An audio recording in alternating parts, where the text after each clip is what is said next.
truth and always felt so pretty. And no one's sending postcards from. Hello everyone, बेहद स्वागत है आपका छाया study point पर। तो आज हम क्लास 12 हिंदी अंतरा की बुक से मैंने देखा एक बूंद कविता पढ़ने वाले हैं। तो चलिए देखते हैं क्या है इसमें। इसके जो कवि हैं वो हैं सच्चिदानंद हीरानंद वात्सेन आज्ञे। ठीक है।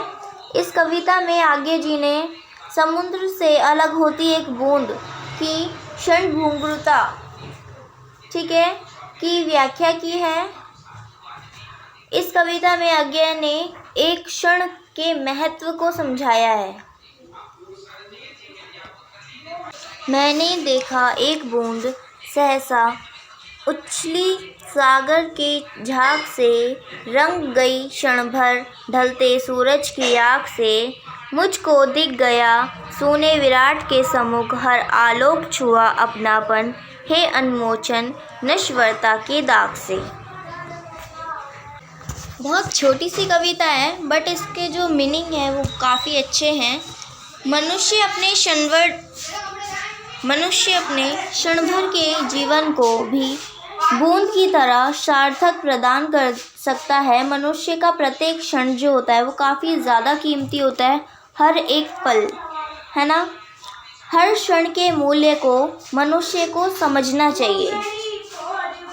इसमें क्या कहा गया है कि मैंने देखा एक बूंद सहसा, सहसा यानी होता है यानी अचानक, ठीक है।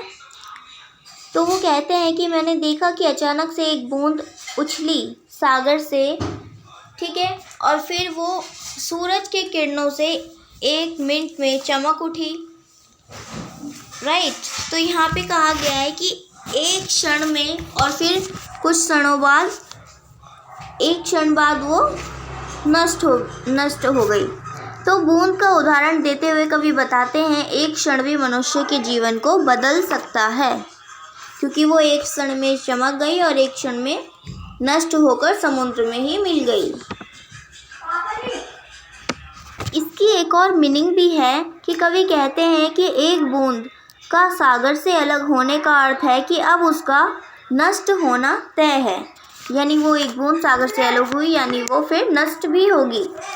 बूंद सागर से अलग होकर स्वयं नष्ट हो जाती है, परंतु सागर कभी नष्ट नहीं होता। सागर की तुलना यहाँ पर ब्रह्मा जी से की गई है। ब्रह्मा जो सृष्टि करता है, ठीक है।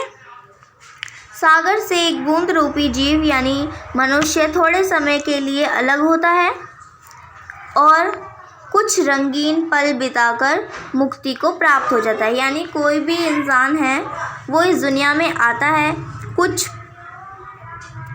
मतलब टाइम यहाँ पे रहता है, कुछ पल अच्छी तरह बिताता है और फिर उसे मुक्ति हो जाती है, वो वापस चला जाता है। तो यानी अगर कोई, ये तो है नहीं कि कोई अमर हो जाएगा, है ना। तो मतलब वो नष्ट होना उसका तय होता है जब वो इस जीवन में आया है, ठीक है। इसमें जो विशेष है वो ये है कि इस कविता में कवि ने एक क्षण के महत्व को समझाया है। इसमें खड़ी बोली का इस्तेमाल हुआ है और इस कविता में ये कविता संगीतात्मक है और इस कविता में बूंद मनुष्य का प्रतीक है, ठीक है। और कवि की जो भाषा है वो भावनात्मक है और कवि ने अलंकारों का सुंदर प्रयोग किया है। यह एक छंद मुक्त कविता है, ओके। और इस छोटी सी पोयम से इम्पॉर्टेंट क्वेश्चन जो आ सकते हैं वो है कि सागर और बूंद से कवि का क्या आशय है, ठीक है, क्या आशय है, क्या अभिप्राय है। तो ये कॉमन वर्ड्स हैं।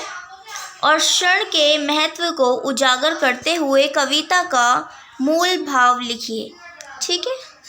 ये 2 इम्पॉर्टेंट क्वेश्चन हैं जो कि आपको कविता के थ्रू समझ आ ही गए होंगे। बाकी छोटी सी कविता है, एक क्वेश्चन आया तो आया, वरना इतना ज़्यादा नहीं आने वाला। तो ठीक है, ये आपकी कविता यहाँ पर फिनिश होती है। Thanks for watching this video. मिलते हैं नेक्स्ट वीडियो में नेक्स्ट चैप्टर के साथ। Thank you, bye bye. कोई क्वेरी हो तो प्लीज़ कमेंट सेक्शन में ज़रूर मैसेज करना।